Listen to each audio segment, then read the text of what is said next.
I'm welcoming you to the seminar on micro-credentials hosted by EURASHE today. I hope that everybody can hear me and can see me, that the technology is working. The EURASHE has decided to offer a series of webinars, and today I think is the last day of it because we planned actually to have our annual conference yesterday and today. And since it couldn't take place and we had to move it to winter, we decided to have a webinar series and to dedicate this webinar series to issues around digital technology, online learning, also to help our members and other universities, higher education institutions in Europe to get to terms with the online learning challenge, which sometimes is a challenge, sometimes is perceived even as an opportunity. Yesterday we had already a discussion on future skills and future university, which was very interesting and which also brought us to this topic of micro-credentials. And we're going to learn a lot about this concept today. We have created an agenda for the webinar today, and I have three colleagues here at my side who will present from their point of view the opportunities, the necessities, and the challenges which are posed to higher education institutions and to individual lifelong learners also through micro-credentials, through the concept of alternative credentialing. That is Anthony Camilleri from the Knowledge Innovation Center in Malta. And secondly, he will give a presentation on micro-credentials in European higher education. Secondly, we will then have what we call a comment from practice.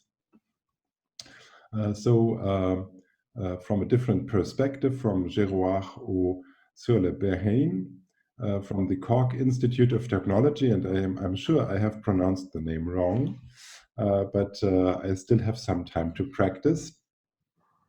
And then we have what we call a critical response and questions, a presentation, and then also a starter of our discussion by Alistair Creelman from the Linnaeus University in Sweden. I will ask all three participants to quickly introduce themselves also, and then we'll get back to the agenda moderation and announce our first speaker.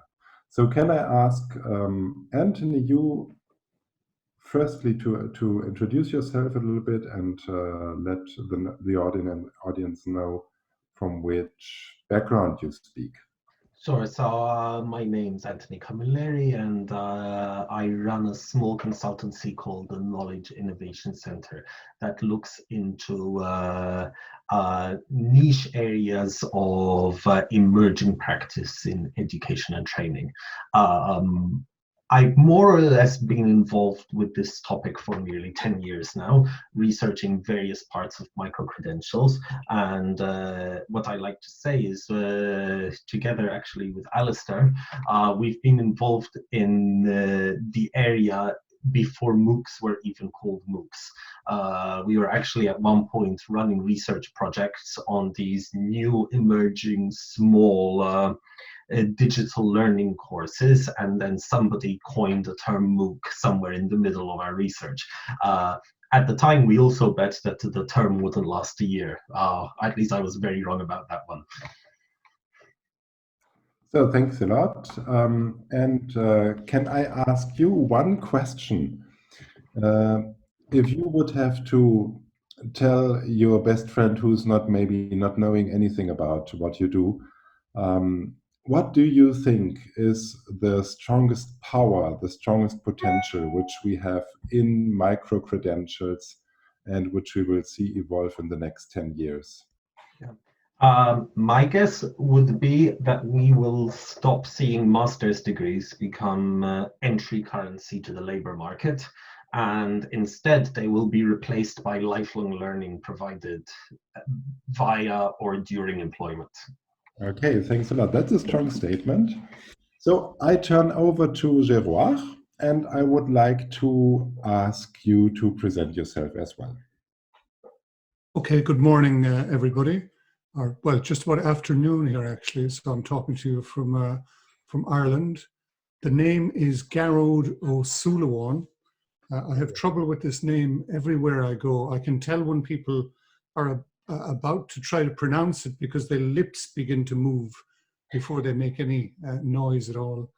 But I'm the head of the Department of Technology Enhanced Learning, in the Cork Institute of Technology. We are a higher education institute in the southwest of Ireland with about 15,000 students. We are very busy at the moment because of this, what is sometimes dubbed emergency online learning or emergency remote teaching that we find ourselves doing at present. I've been in this whole area where teaching meets technology for over 20 years, despite my youthful appearance.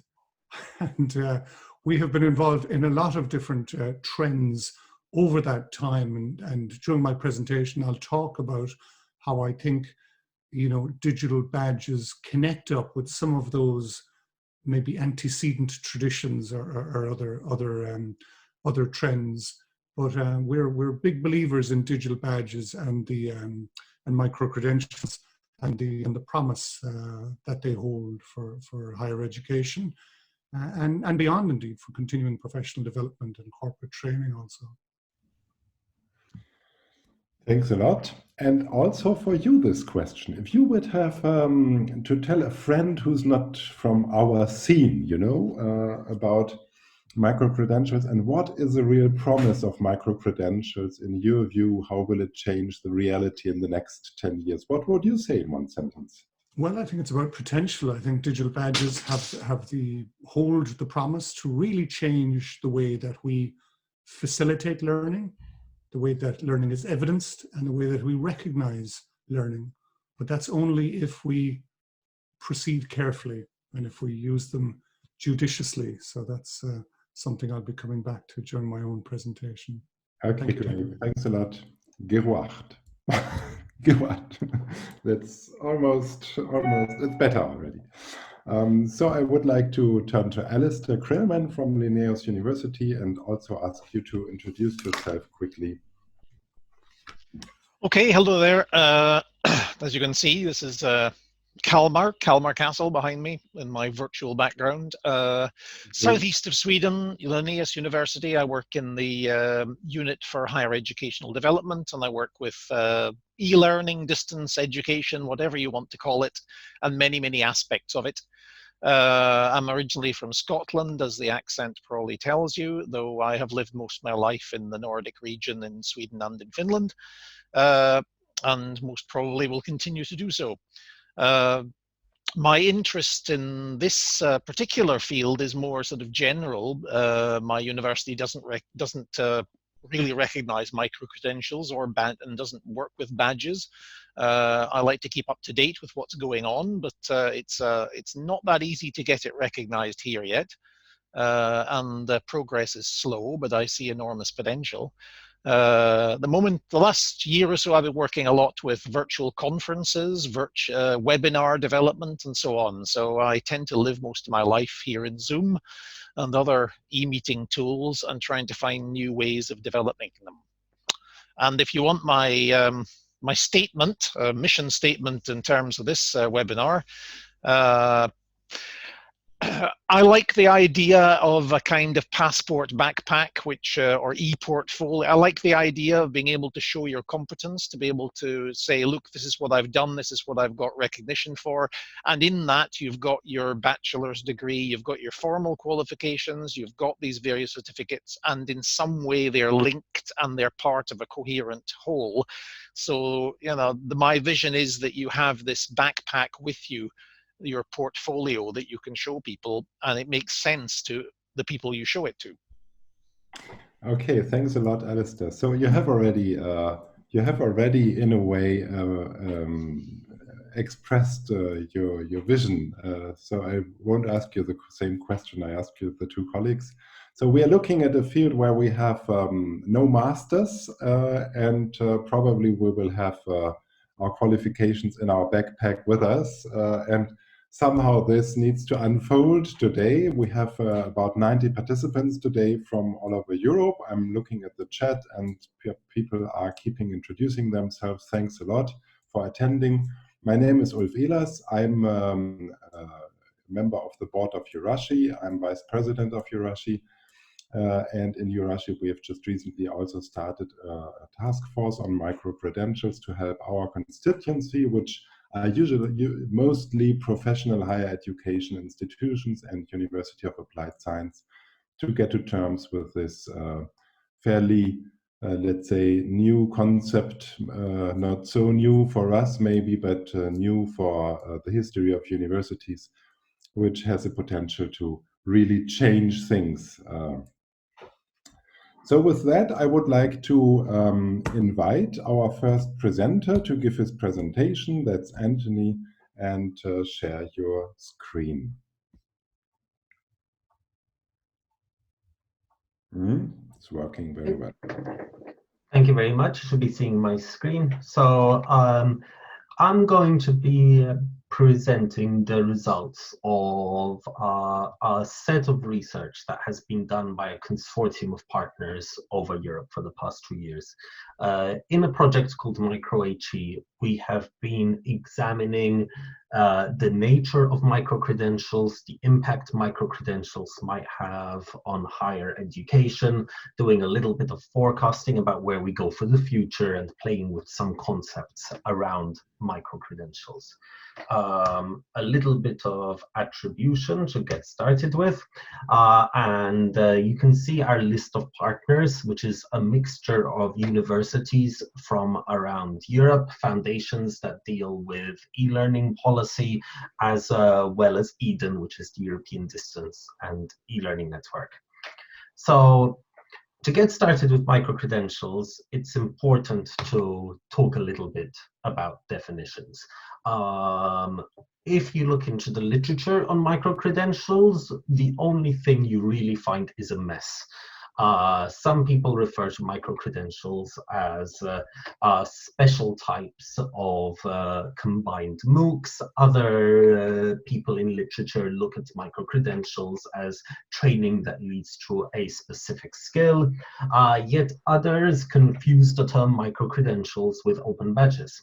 And when you look at it as a whole, it's very, very hard from literature to understand what on earth we're talking about. So the first thing we try to do is actually deconflict the terminology and understand what we actually are talking about. So let's start with the definition of a credential. Now, the definition of a credential is far less contested, actually, because a credential is simply enough a documented statement made about a person.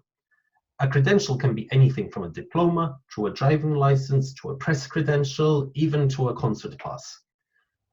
If we make it a little bit more specific and talk about a learning credential, then a learning credential is simply a documented statement made about a person's learning.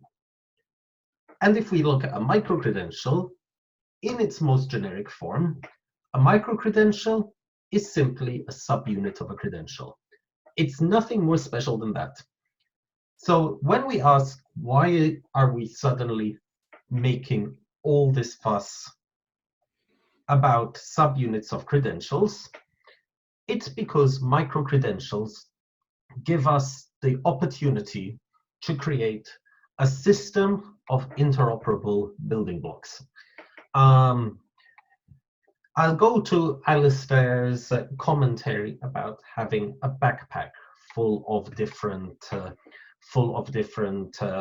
credentials from different places. I would say that the difference between the backpack analogy and what we tend to think about in micro-credentials is this interoperability of the building blocks. We're talking about being able to fit different micro-credentials together to create greater credentials, or sums that are, or wholes that are bigger than the sum of parts.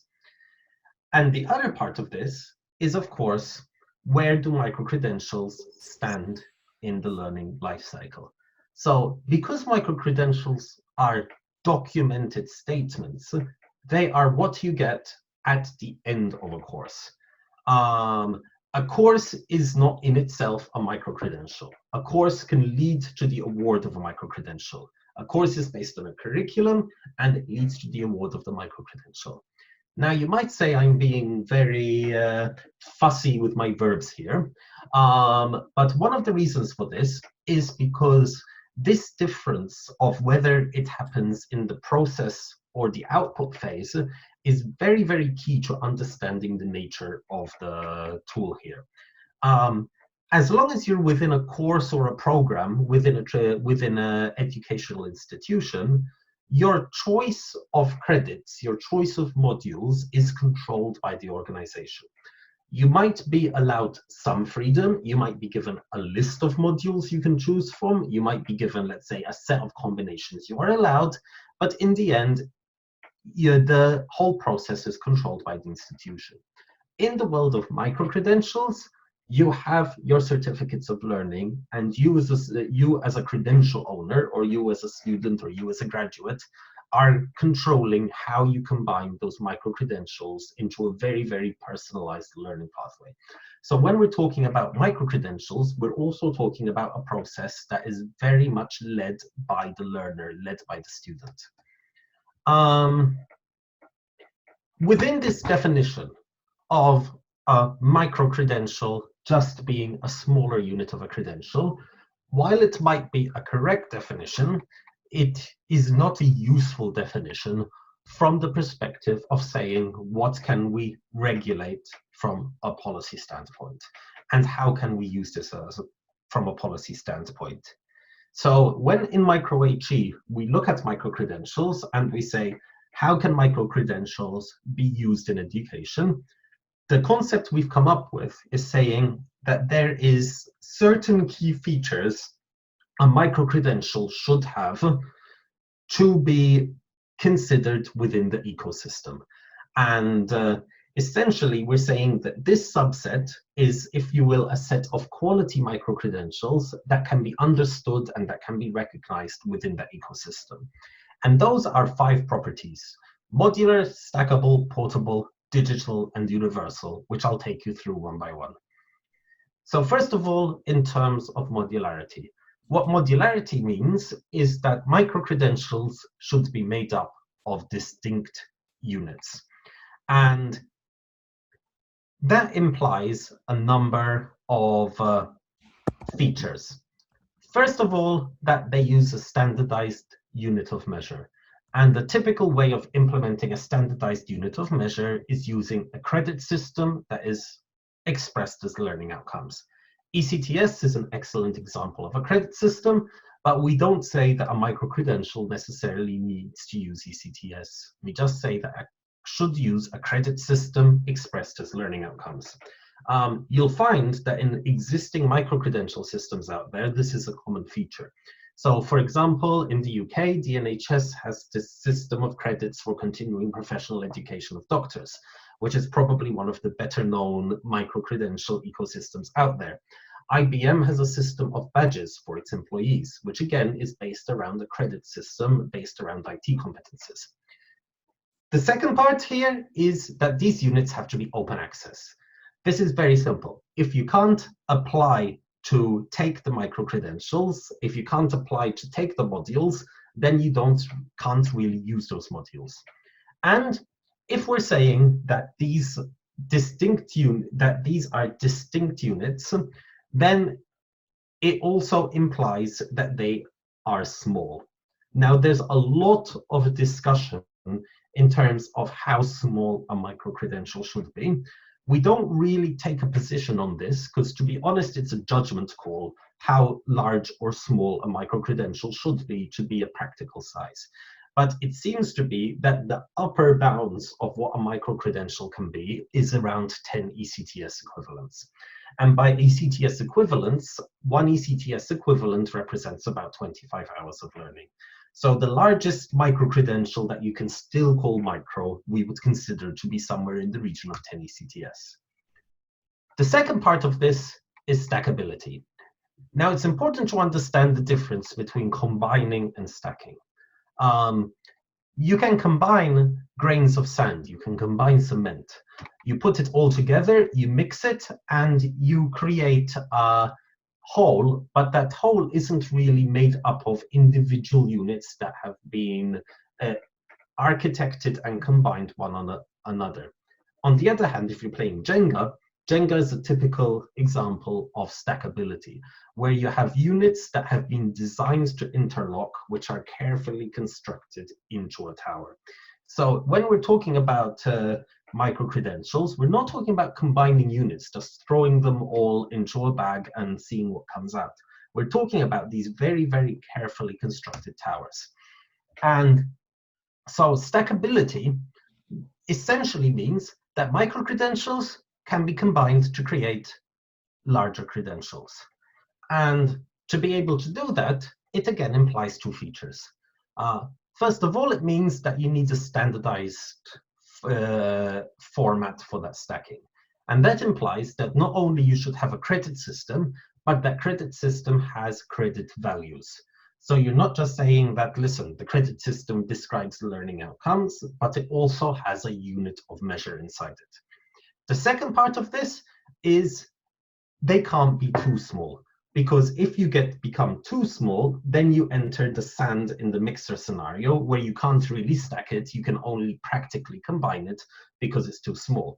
Of course, if you have enough patience, you can technically stack sand with a microscope and a lot of patience, but it isn't practical, which is why we say that in terms of being too small, the absolute minimum for a micro-credential would be 1 ECTS equivalent, or 25 hours of teaching and learning.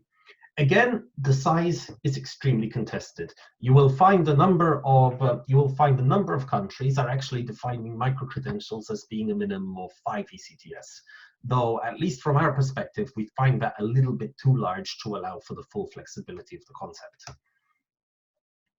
Next part is portability. And I already alluded to this, and portability implies that micro-credentials are held by students and transferred to different contexts by students.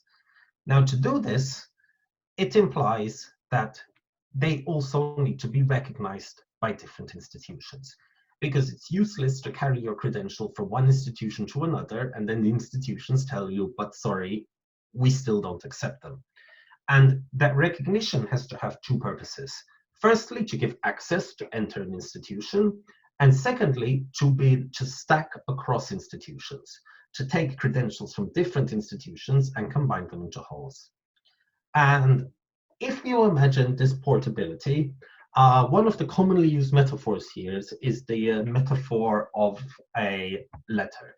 So if I want to take a letter from one place to another, I have an envelope which allows me to address the letter and which secures the contents of the letter. And then when I open the envelope, I find the content of the letter inside. And if we want to enable portability of micro-credentials, we often in education focus on the quality of the content without focusing on the quality of the envelope.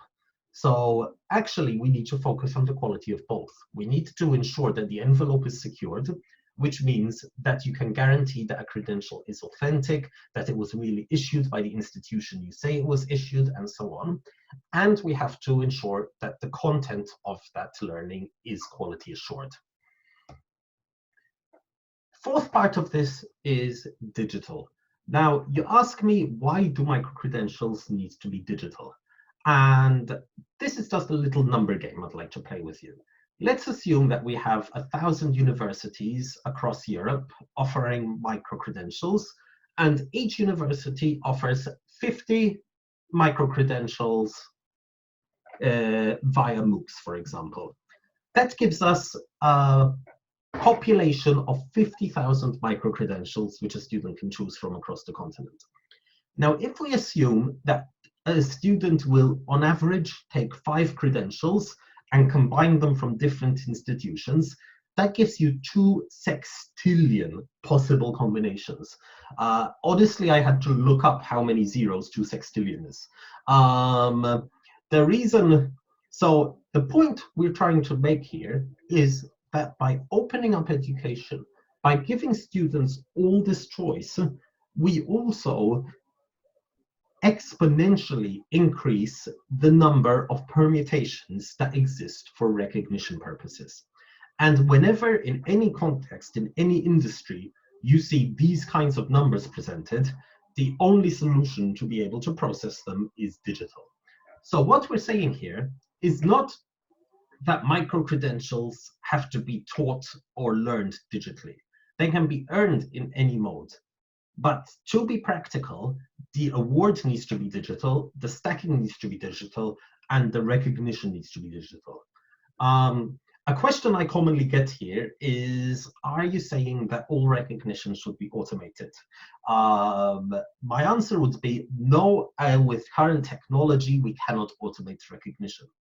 But we can automate checking whether a credential is authentic. We can check comparing the learning outcomes in a credential against an occupational standard. We can automate checking if other institutions have already certified a credential. And if we can automate all of these checks, we can vastly decrease the workload on credential evaluators and other professionals who are dealing with this.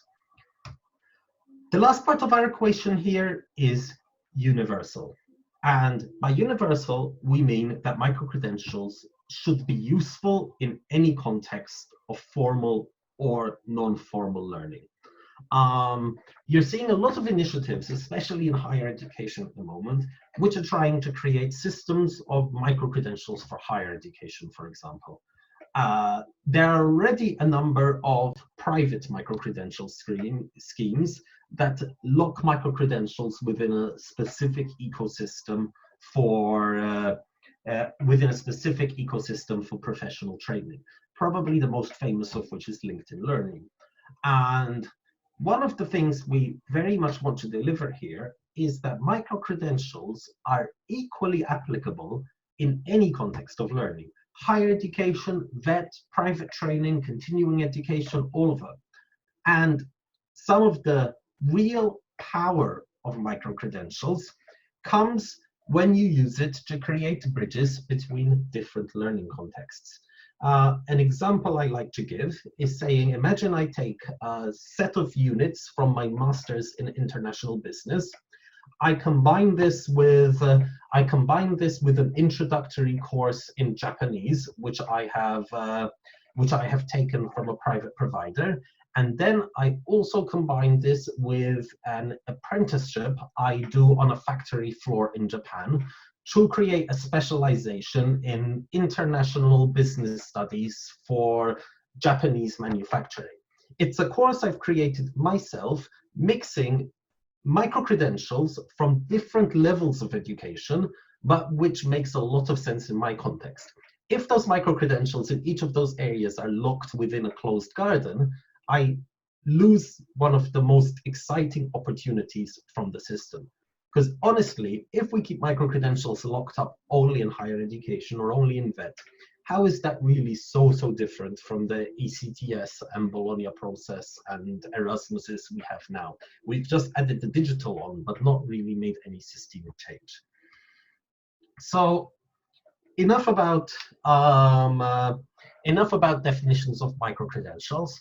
And if you'd allow me to tell you a little bit about what we've discovered in our Micro-EG project. You see the URL at the bottom of every slide. It's microcredentials.eu. And under Micro-HE, what we realized is that if we want to understand micro-credentials, we need to approach it from different aspects. It's not enough to look at it from a policy aspect. It's not enough to look at it from a technological aspect. It's not enough to look at it from an institutional management aspect. Rather, you need a joint approach that combines all three to really be able to understand this topic and dive deep into it. So what we did under Micro-HE was exactly that, a multi-pronged project that looks at all these aspects. The first step of this was trying to understand prevalence. And by understanding prevalence, we basically called up 80 institutions and asked them what their plans are for micro-credentials. Now, while micro-credentials are very, very widespread already within private training, what our research showed is that most institutions had no idea what we were talking about. This is why the focus on definitional issues. What they told us is that they are lacking practical examples of micro-credentials, that there's no single responsible within institutions for micro-credentials. And for the majority of institutions, there is no business model for one. And at the moment, there are no plans to develop one. Now, it should be clear that in our sample of institutions, we were very, very careful to, let's say, take a sample of regular institutions and not to take a sample which skews towards, let's say, the 10 most innovative institutions in Europe. The other big part which we understood is that we have a little bit of a chicken and egg problem in bringing micro-credentials forward within higher education. So our study indicated that recognition mechanisms would lead to an increased intention to adopt micro-credentials. So institutions told us very, very clearly that if there are clear recognition instruments for this, then their level of interest would change. But when we look on the recognition side, the recognition agencies don't really want to deal with micro-credentials until there is sufficient demand. And so we come to a bit of a chicken and egg issue. To some extent, somebody has decided to be the chicken now, in the sense that the European Union in the next months has finally announced some initiatives on driving micro-credentials recognition forward. But at least at the point of this study, which is about 18 months ago, this is the opinion we got from the institutions. Part two of this was looking at technology standards.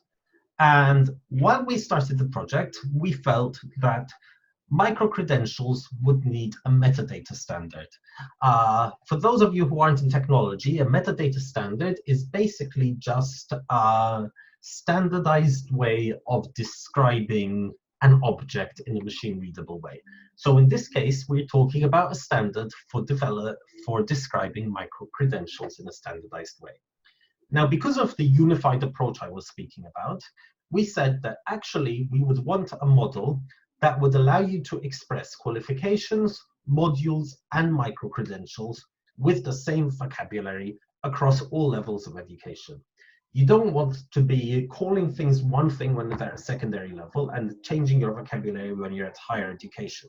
You don't want degrees, modules, micro-credentials to use different vocabulary. And one of our early insights, which seems really, really obvious once you say it, but which at the beginning was not, is essentially that learning is learning. Learning is described in terms of learning outcomes, in terms of learning activities you've done, and the only difference between all these concepts is the level of granularity you're going at. And therefore, you can keep the level of vocabulary and just have an indicator of granularity, and you have what you need for the metadata standard. We also wanted to capture formal and informal learning using the same vocabulary, and we also wanted to be able to bundle credentials from different types of providers into larger credentials. So if I give my example of the Japanese manufacturing, I would want to be able to take all those micro-credentials, bundle them together, and issue, for example, a new master's degree on the basis of all those sub-credentials. Under the project, we did launch a Micro-HE metadata standard, which has managed to already be retired less than 18 months after it was published. The reason for this is that if we look into the wider metadata standard ecosystem, you find that there is the Micro-HE metadata standard.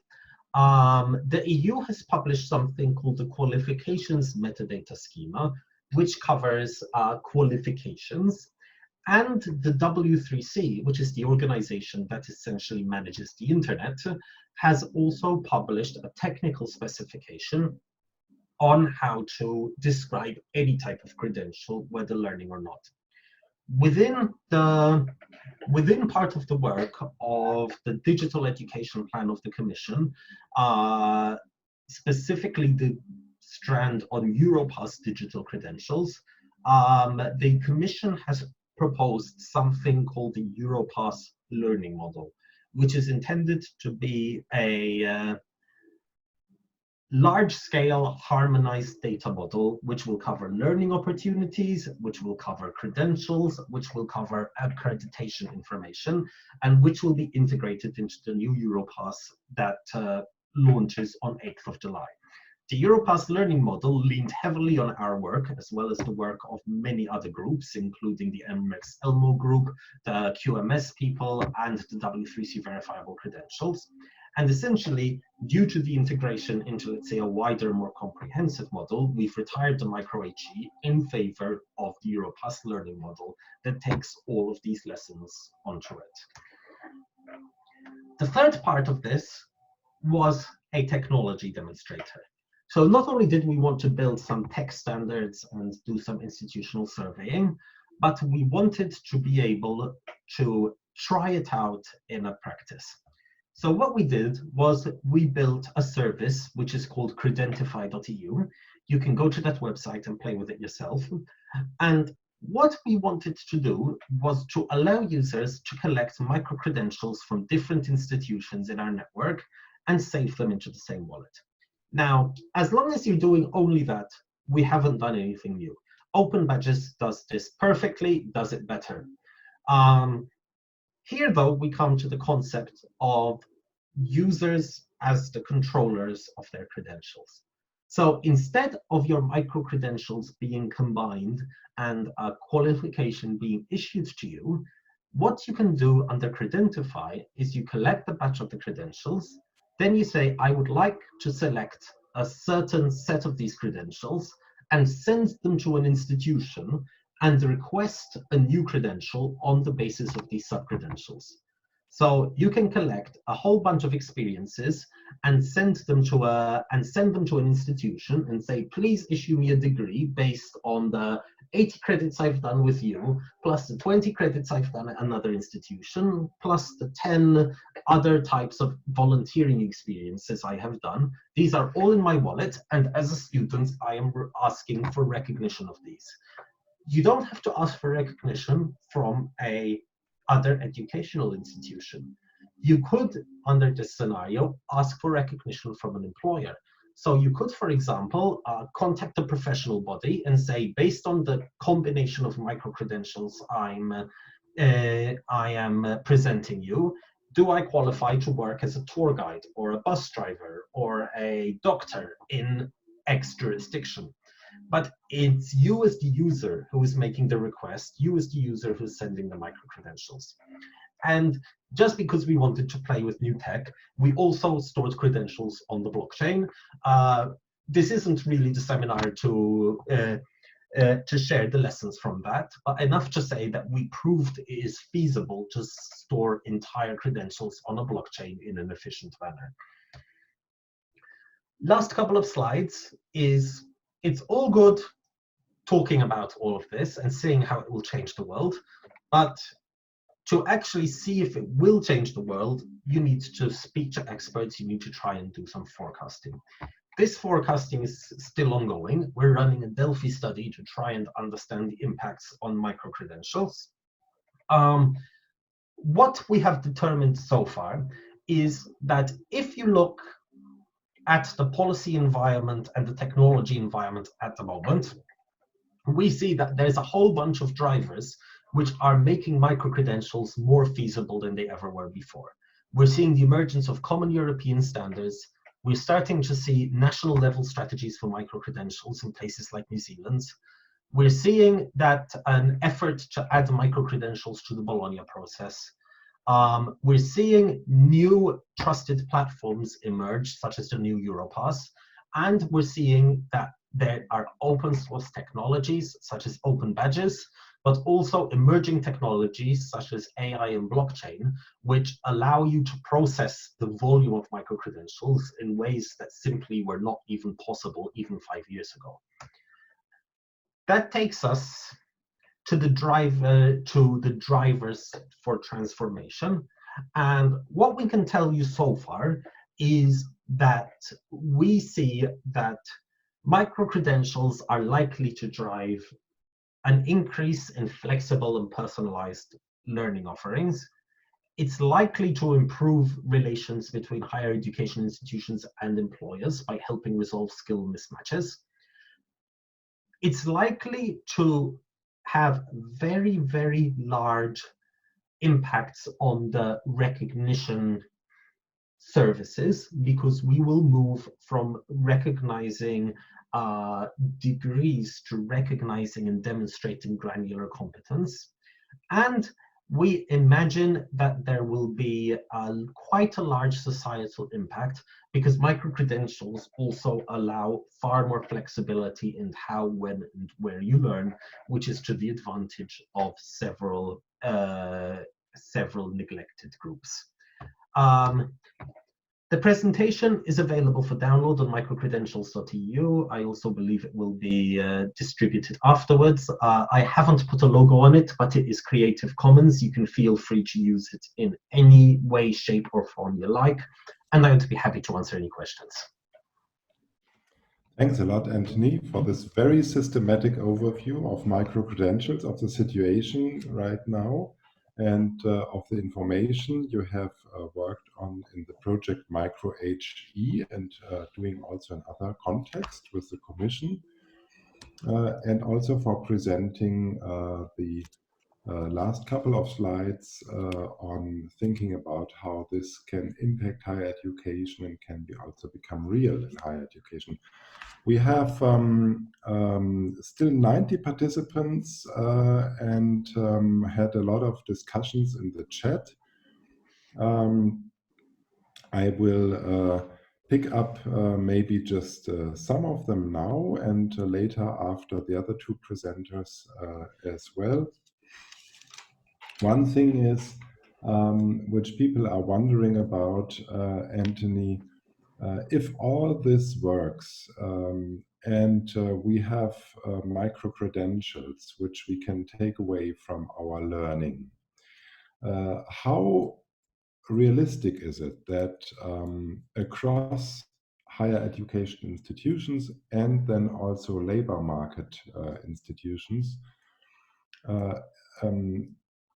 an integration of these micro-credentials into larger units, meaningful qualifications, really can take place?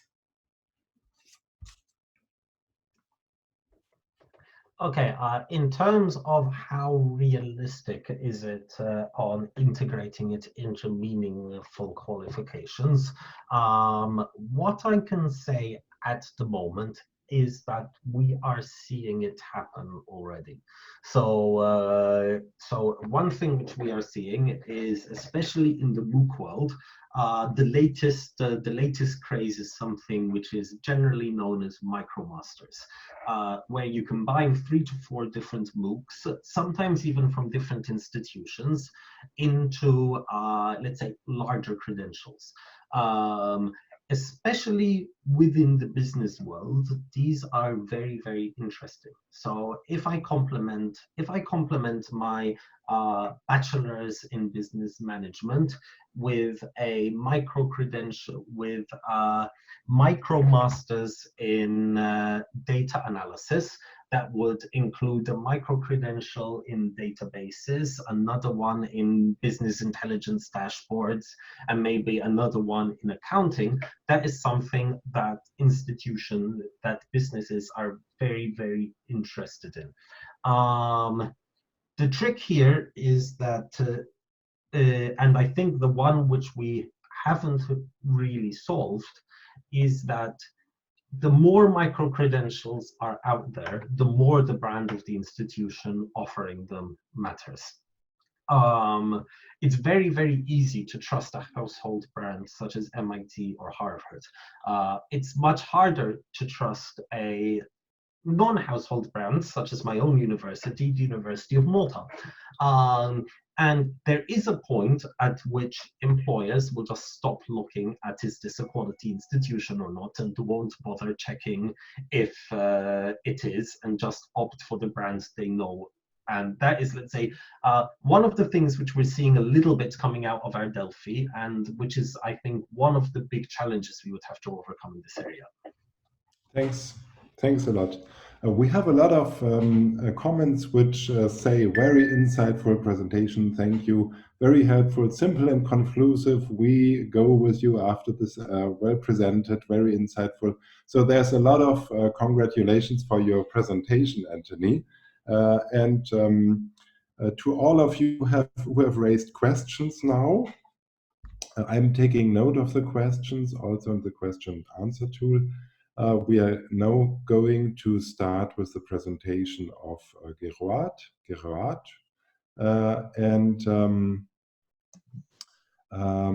After that, we will take comments and a short presentation from Alistair, and then we will come back to the questions. We will also try to make available the chat and analyze the chat so that we can try to answer the questions, all which are there, and cluster them maybe also into different topics. But now over to you, and thank you again, Anthony. Over to you, Gerard, for your presentation. Thank you very much, and thanks, Anthony. That was really, really interesting stuff. So, as I've indicated, I'm head of the Department of Technology Enhanced Learning in the Cork Institute of Technology. Just a little bit about us and to explain where digital badges fit into what we do, I suppose. As a group of individuals, I would say we, for many years, provided e-learning services to industry. And when the Institute decided to set up a Department of Technology Enhanced Learning, the idea, I suppose, was to offer those same services internally. And to offer those same skill sets for mainstream services in the college. However, we continue to do a lot of exploratory research. One of the reasons I really like working in this field is there's always something new coming along in this space where teaching meets technology. And you know, when we get it right, there's something of a virtuous circle here. So the mainstream stuff that we do and the services we provide bring end user insight to the exploratory research we do into all kinds of things, from game-based learning and learning analytics and digital badges. And that exploratory research, and I suppose it brings a certain amount of realism as well. And that exploratory research, when everything goes well, and when it's appropriate to do so, finds its way back into the mainstream again. So it ensures the currency of the provision. It future-proofs things. So where do digital badges sit here? Probably somewhere around here, I'd say. So we've done the EU projects, and we've done some limited pilots. And I think digital badges for us are very much, I hope at least, on the cusp of finding their way very much into the mainstream. Okay, and being adapted as a solution to a number of different issues, which I'm going to talk about in a moment.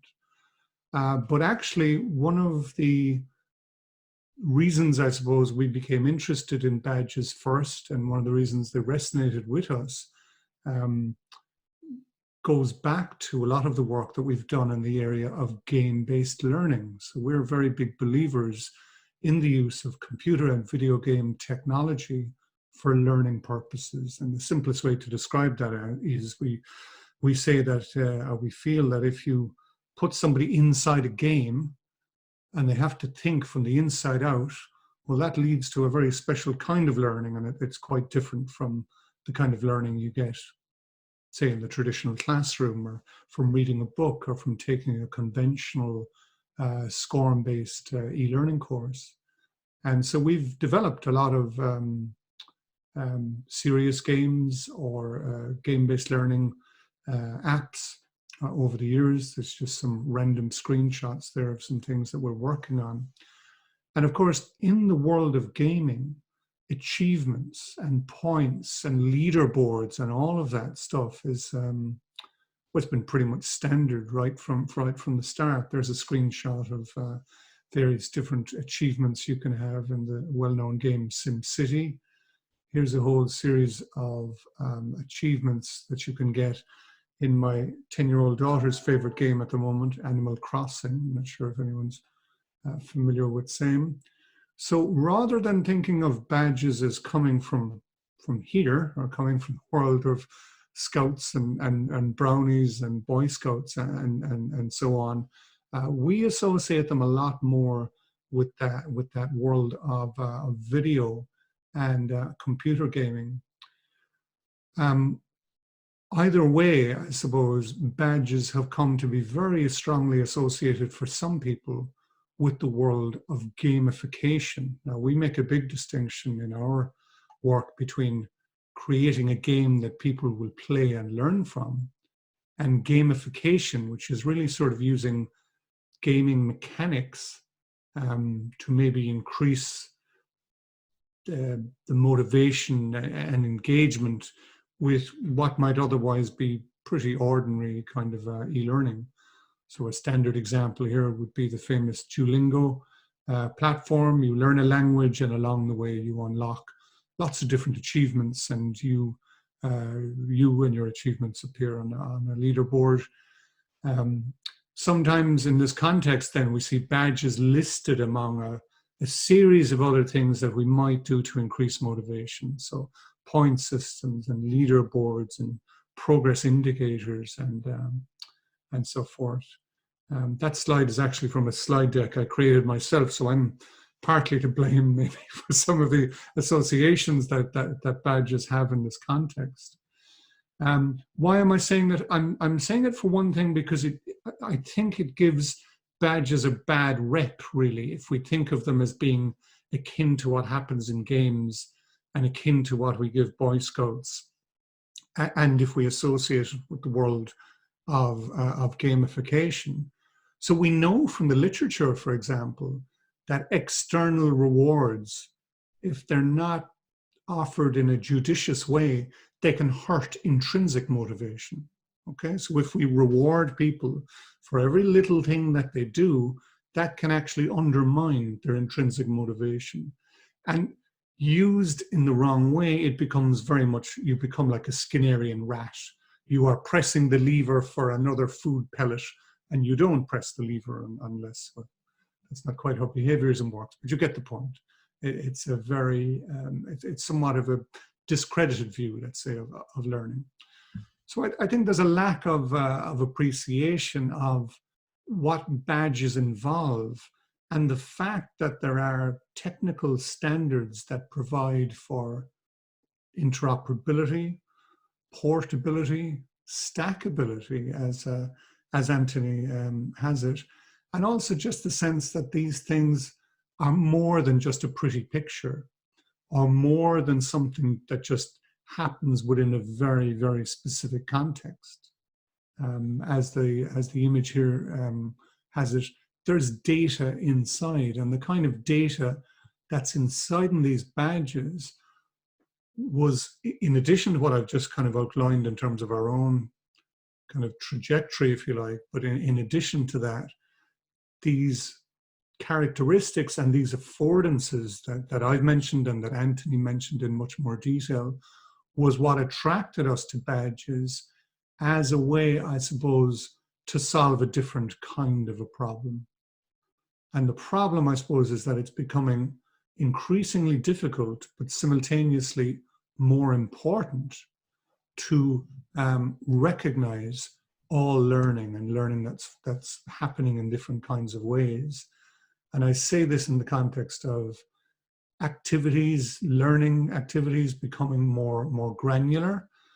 I'm saying it in the context of learning being both lifelong. We're very used to hearing about learning being lifelong, but perhaps we don't talk about it as often as we should as being something that's very keenly felt, an almost existential crisis for people as they struggle to learn and make themselves relevant again to the workplace, and they struggle to upskill and reskill themselves. And it's life-wide also, it takes place everywhere. We often hear of co-curricular and extracurricular activities, but still that was a problem we were trying to solve. We had students evidencing learning, and we weren't recognizing it in any way. We might have said, well done, you can put that on your CV, and perhaps somebody will be impressed by it. But we weren't sort of giving them anything analogous to a credit or anything like that. And then again, it's learning happening and getting evidenced in all kinds of new ways. What do I mean by getting evidenced in all new ways? Well, I suppose, you know, the traditional way in which learning is evidenced in traditional higher education is you go to a sweaty sports hall at the end of the year and you sit down for 3 hours and you pour your heart out. So on the other end of that continuum is, I suppose, a blurring of the line between learning as the natural accompaniment of just being alive and the assessment process that we try to distinguish in traditional higher education from the learning process. And I suppose I would say learning digital badges provide a way, I suppose, to continue that blurring of the line, let's say, to encourage and facilitate an appropriate blurring of the line between the learning process and the assessment one. And I quite like this. Education might be linear, but learning certainly isn't. So we go all over the YouTube map. Sorry, not the YouTube map, the underground map to find our way. And we stop at various different stations, and nobody can predict what those stations are. For students, and these are often quoted benefits, but I'm just putting some of it in my own language. For students, badges can provide motivation and engagement. They can make learning and present learning as a lifelong activity.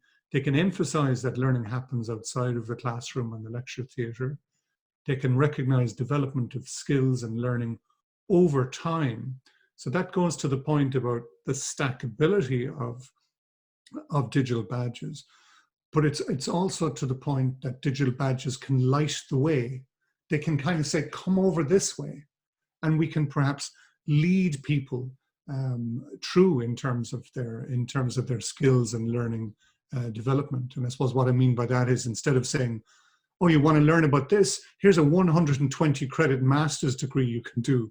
Instead of saying that, we can say, come over this way, try this out. You know, you can earn a badge for, Anthony was suggesting the smallest amount might be 24 hours worth of effort. I wouldn't disagree with that, but still, that's a much smaller undertaking, a much easier proposition for people, if you like, than to offer them a master's degree or a 4-year honours degree. It recognises interests and learning as the natural accompaniment of everyday life and work, and it showcases learning pathways and demonstrates value. There are some issues that we've noticed. The value of the badge is unclear. It's so important to get matters of the criteria for the badge and the consistency of your badges right. There is an issue about the perceived quality of badges versus accredited certification and major awards. And there is that issue that I've mentioned about encouraging extrinsic motivation through constant reward. We don't want to turn our students into Skinnerian rats or make them feel as if they're Skinnerian rats. A quote there that's perhaps worth giving. I'm just aware of the time as well there. So to have value beyond a teacher's blog or Twitter feed, you know, we do need to start moving beyond badges as an interesting sort of happy clappy story or pilot. But in order to do that, digital badges need to have rigor and they need to have market worth, which was coming up a lot of those questions earlier. They need to become micro-credentials, says this individual. Well, maybe not. We have to decide if micro-credentials are just a better thing to call badges in higher education, make them more palatable in the higher education context, or whether micro-credentials are something entirely different.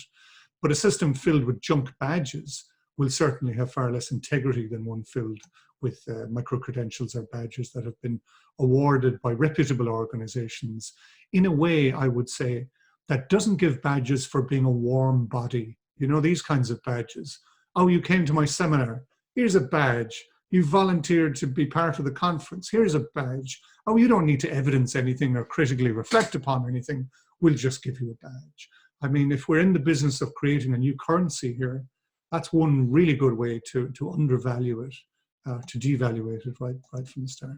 Some very quick examples, and I was asked to talk about examples, but it's taken me a while to get there, but here we go. So here was a nice one. We started off with this maybe about 3 years ago. We did a series of workshops and online LMS, I would call it, virtual learning environment content and exercises for staff on how to shoot and edit and share videos. At the end of it all, they presented a video, submitted a video, and they were able to claim these creator badges. See, I've misspelled creator, but anyway, they were able to get these creator badges. On the right-hand side, by the way, you can see what the designs were for these things, and you can see the evolution of that over time. We did a whole series of training and workshops for staff on a number of different EdTech topics. And at the end of it all, staff were required to evidence their learning or the application of their learning and submit a short reflective piece that was done through the VLE also. For some of them, we used an e-portfolio. This was an interesting one. We collaborated with a local large secondary school, and we showed them how to develop computer and video games. And at the end of it all, they presented their ideas and prototypes, and they got badges. So badges became the foundation for an interesting partnership with an outside organization.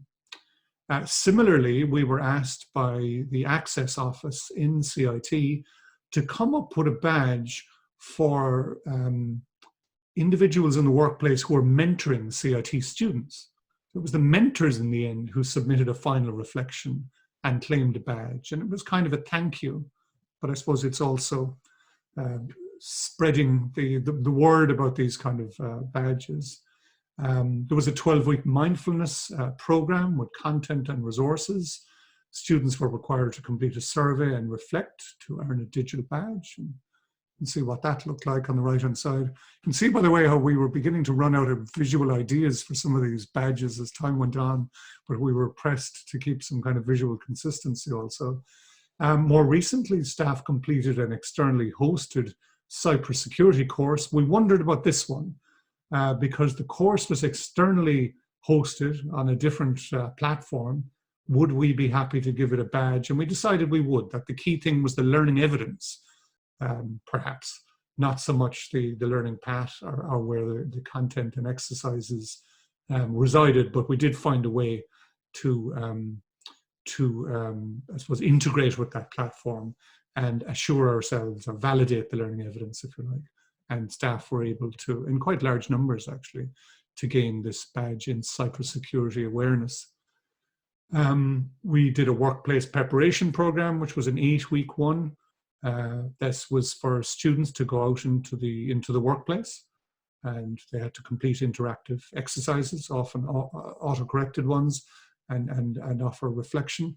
I'll finish on this one because I'm aware of the time here, but it is worth noting that Ireland's National Forum for the Enhancement of Teaching and Learning in Higher Education have a whole system of digital badges for people in the sector.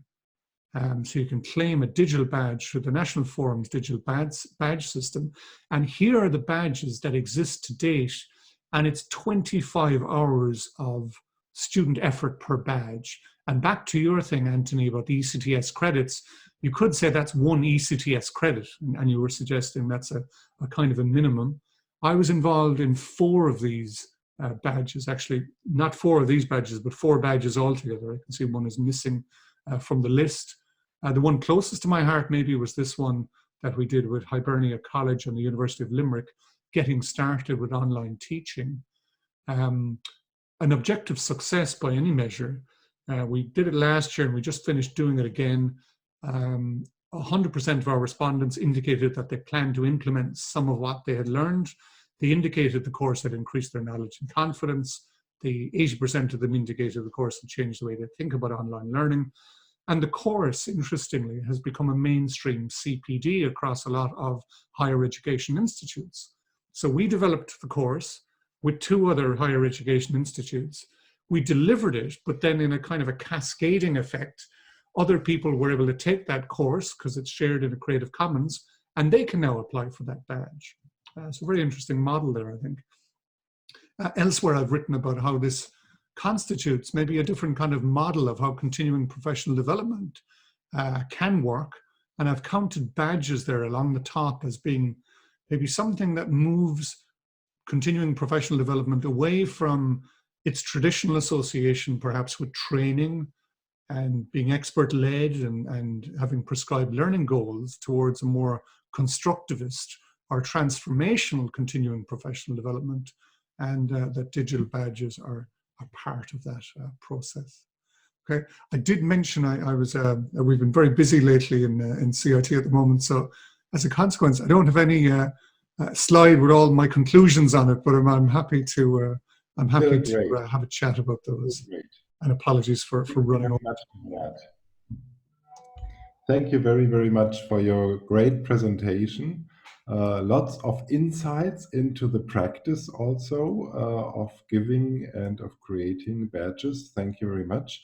Just a very quick question coming from the chat is actually the badge you're talking about the same like the micro-credential Anthony talked about? Well, you'd have to ask Anthony, but yes, they are. We used to use Creedly, and now we're using something called Badger. But essentially, yes, I suppose they are. People can submit evidence to claim a badge, and then they can, once they have that badge, they can display it anywhere they like. Really, LinkedIn Learning being the obvious one, but we're also looking at linking it into our HR management system, so it can become part of people's profile there. Thanks.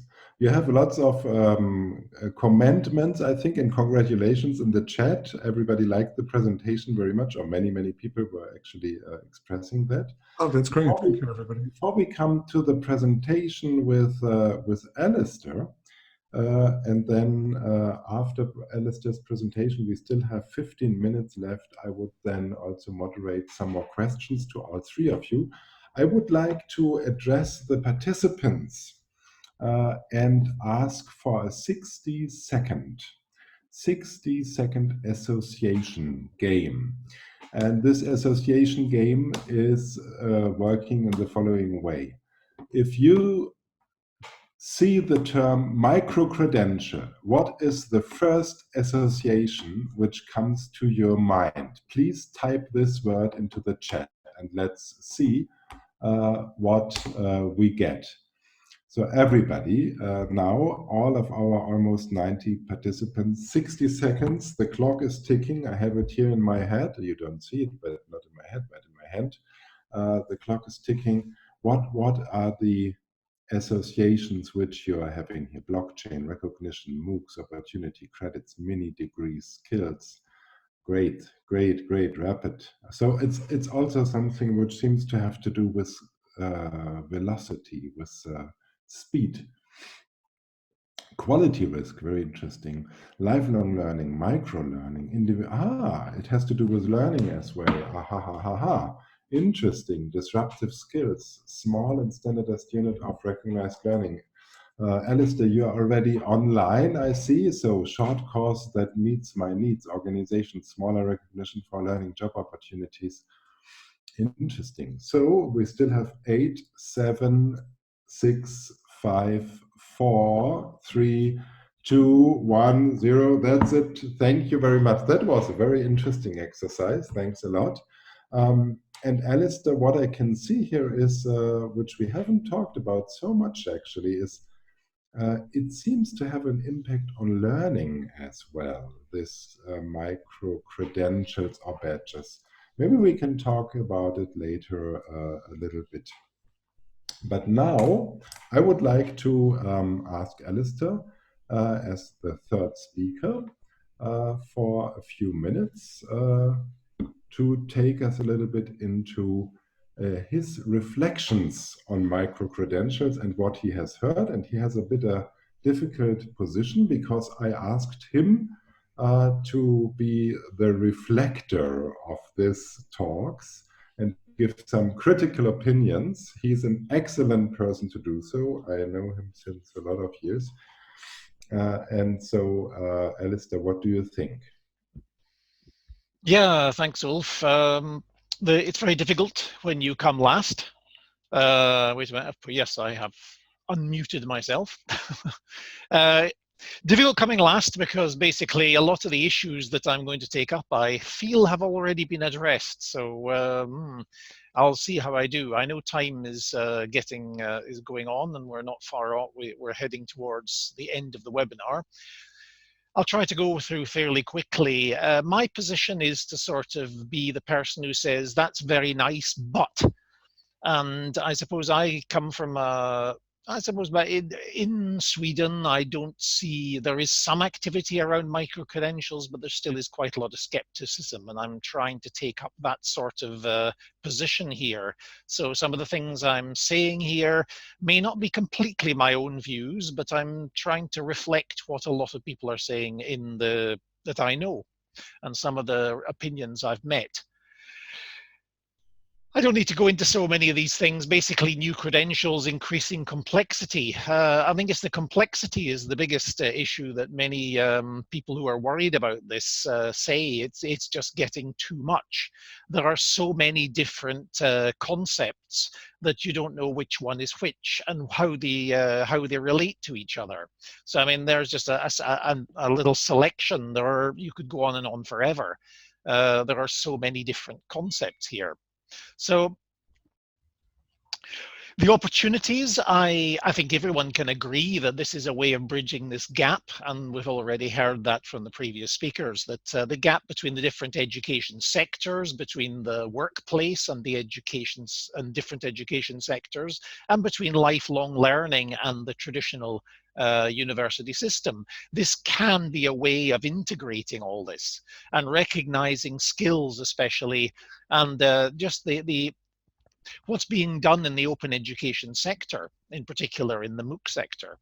It's about reskilling and upskilling, which are very trendy names nowadays. I mean, people are needing to learn new skills and to do that while they're working, and that's an ongoing process, and to get recognized for it. But we also have the problem of people who have a life's experience or many, many years experience in a job, but no paper qualifications. There's nothing saying that I know this, that I can do this, but in fact I am extremely proficient, but I just don't have the certificates. It's the emergence of the open learner, the power of the open learner, the people who are able to go and find courses, to find training for themselves on the net and from various providers and put it together themselves, who can handle these building blocks and complement traditional credentials.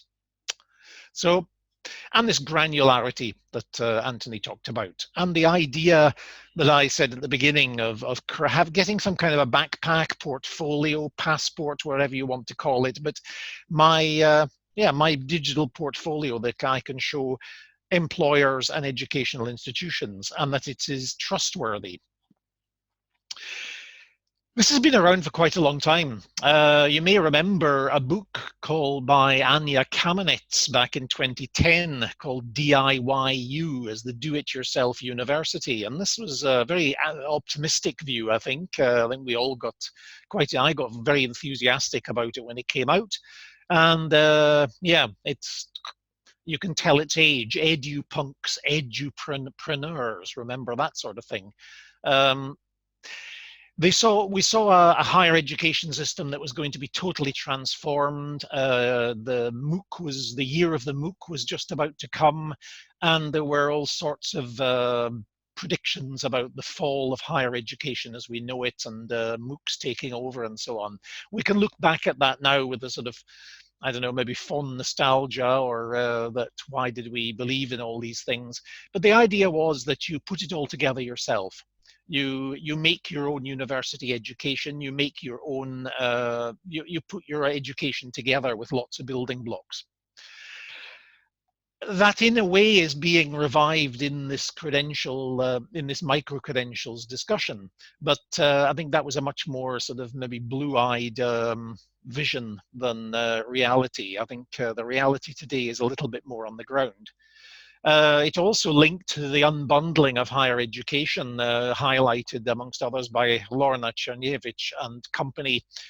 She wrote a very good article in EDUCAUSE Review a couple of years back about the dangers of the unbundling argument and the idea that higher education needs to be unbundled, it needs to be deconstructed, and that we can put our education together ourselves.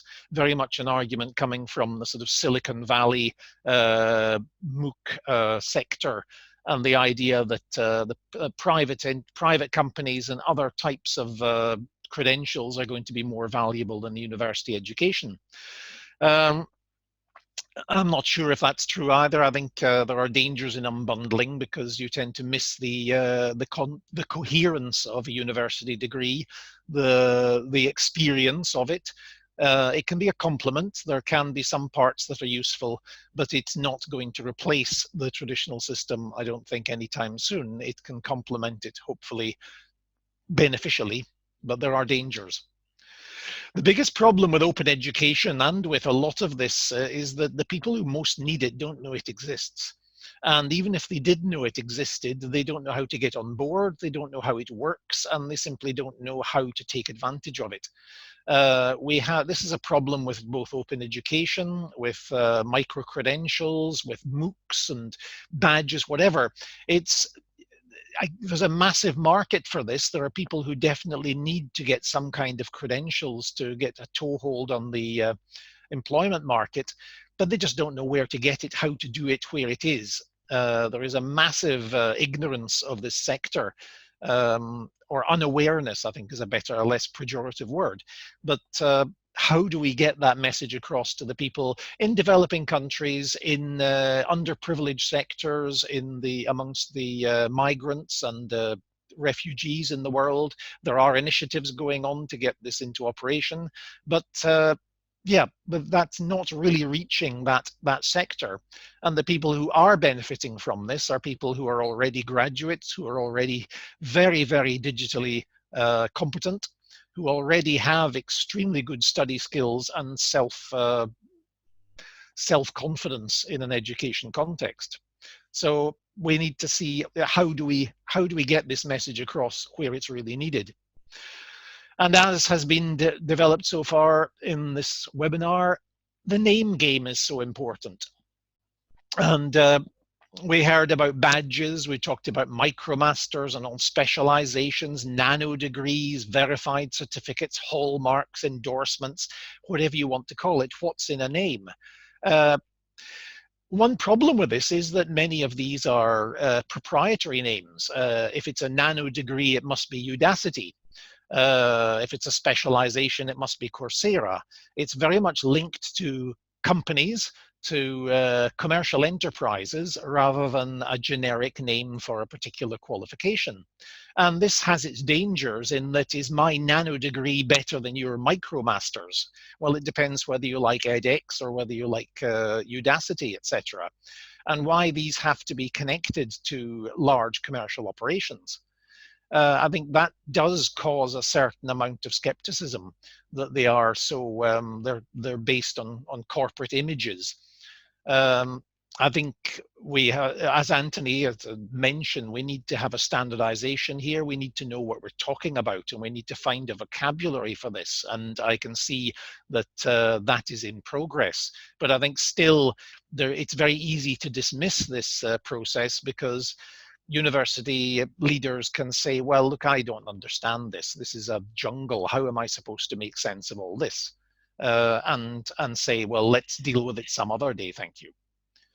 So the name game is important. I think also badges, as Jerry was saying, that people have associations with non-academic practices. It sounds trivial. It sounds like gaming. It sounds sort of not serious. Maybe if we call it something else, it would be taken more seriously. I don't know. But names can mean a lot. It's also curious that nano degrees, micromasters are taking the vocabulary of the traditional academic system and doing something else with them. And of course, who do you trust in this world? Again, this has also come up that, which of these big companies do you trust most? Whose name is going to make an impact? And if I have a micro-credential from a company or an organization or a college or an institution that I, as an employer, have never heard of, how do I trust that? Whereas if I've heard of nano degrees and think that Udacity is a very high profile and credible organization, then I will trust them. So building trust. And again, I think Anthony dealt with a lot of these concerns, but I think that's something that the practitioners are still worried about. So wrapping up, issues to resolve apart from these. We need to get integration across all sectors. We need to get this to work everywhere, and these cogwheels have to interlink. We have to get trust across all sectors. It has to be integrated. We have to see it as part of one system and not a lot of parallel systems, not a lot of disparate Lego bricks, and we put them together whatever way we like, but they all fit into each other. We also need quality assurance of how to be sure of the quality of these credentials, that they really are what they say they are. Standards are being developed. Again, Anthony took care of this very well, but all of these are concerns amongst a lot of practitioners who are still skeptical. Archiving, many would say, okay, if we start issuing micro-credentials, how do we archive? Will we archive them in the same way as our degree certificates? Where do they get archived? What happens if the provider goes up in smoke?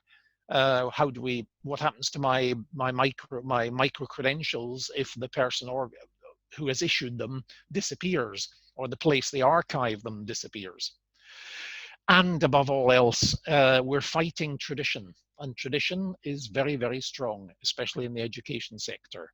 New ideas take time to be implemented. There is a lot of skepticism, and it's hard to fight tradition. It fights back, and there are vested interests in the traditional system, and there are people who want to protect the value and the supremacy of the gold standard university degree, and may see this as a threat. Probably wrongly, but they still do. So that's where I will come to a halt. And thanks a lot, Alistair. There you go. Super reflection on what we have heard. We have about 6 to 8 minutes left, and we have some questions in the question and answer section and also in the chat. And I just would like to ask all three of you, Gerard, Anthony and Alistair, maybe Anthony first. Let's have two questions maybe and short answers to it.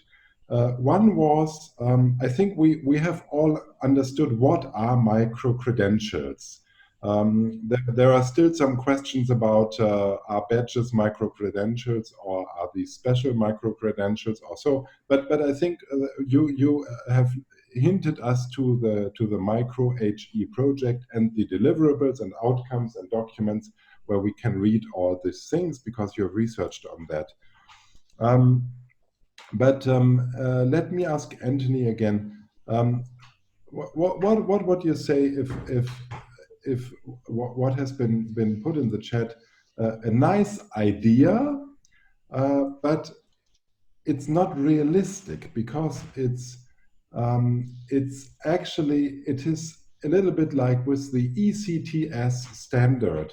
The ECTS standard has been watered so down that it has been coming to end as a time currency of study units, which can be taken over Europe's borders, but nobody is really accepting them as they are. And the reason for that was that the different higher education systems are so difficult and so different in their setup, that what Alistair said, that the trust is not, so to speak, is not there to accept things as they are when they are presented. So nice idea, but not realistic. What would you say, Anthony? I would say it depends on your target group. If you're wondering how realistic micro-credentials are, take a look at the growth curves of all the companies in the slide Alistair showed. They're all having basically exponential growth curves. LinkedIn Learning is now the largest educational provider on the planet, period.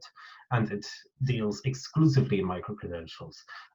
Employers like micro-credentials, employers want micro-credentials. That is fact. The only question is, will higher education become a major provider of micro-credentials, or will it give up this space to the market? My hope is that higher education will rise to the challenge, because I honestly believe it can do it better. And because this is a EURASHE webinar, in particular, I think there is a role for professional higher education that might be slightly more in touch with what employers want than some of the more academic kinds. But simply enough, micro-credentials are a reality. The question is just who's going to offer them. Thanks a lot. Gerard, what would you say from your perspective? Micro-credentials, we have heard a lot about the opportunities, but how realistic from your point of view is it really that higher education takes up this concept? Yeah, I suppose I'd just maybe riff a little bit really on what Anthony has offered and say, look, I think higher education is, no, this is a very big generalization, but I think we can say it's moving closer to the world of the workplace, and it is far more common now, certainly, than it used to be, that programs are developed in partnership with the workplace, and we do have very successful approaches that can support this, thinking about recognition of prior learning, but in particular, work-based learning. So, I mean, if employers want it, and students begin to see it, I suppose, as a passport to employment or as a route to employment, then I would say the occurrence probability of some kind of mainstream digital credentials is quite high.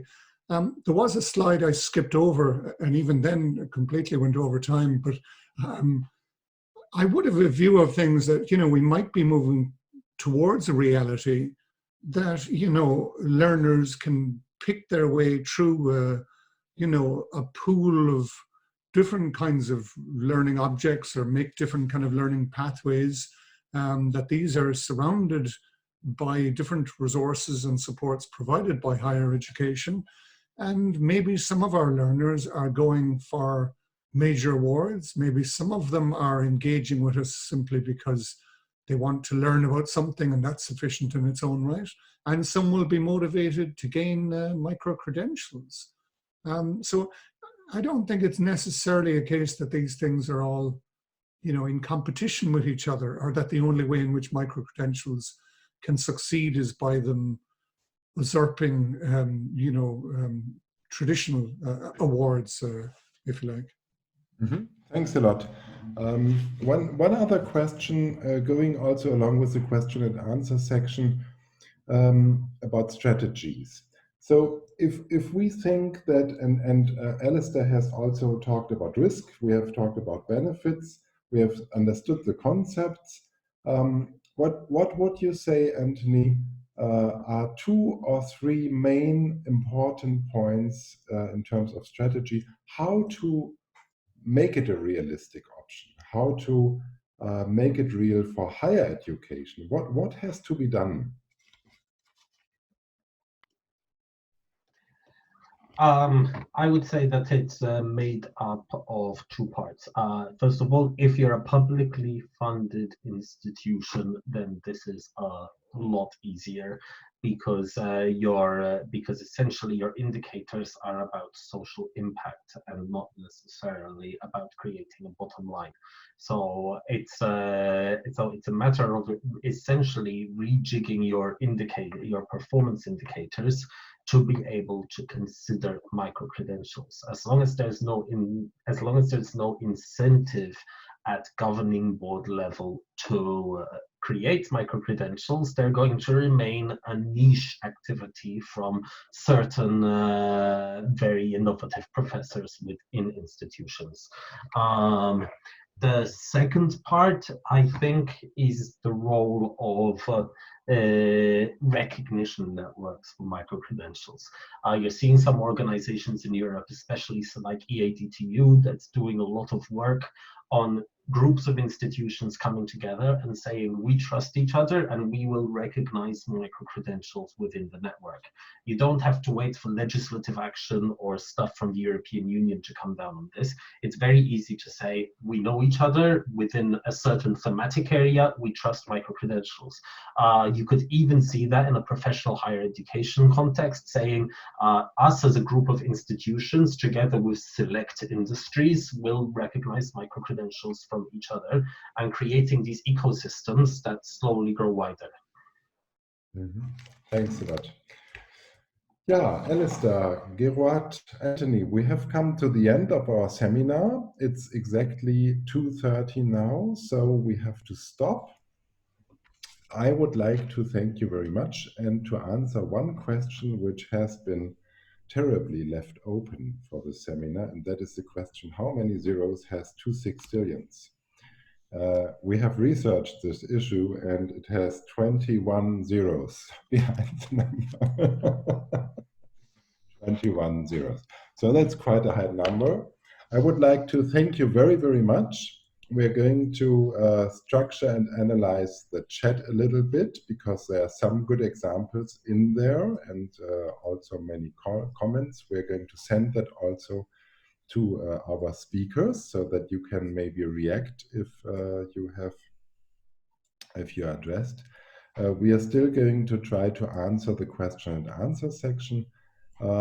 Thank you very much to all our participants for being there. We had quite a high participation, between 80 and 90 the entire time. Great that you have attended and listened and viewed us live. We are going to ask our presenters to make the presentations available. And from EURASHE's side, I would like to thank Deauville and Francesca for organizing this seminar and EURASHE for making this possible. Thanks a lot to all of you and have a nice afternoon.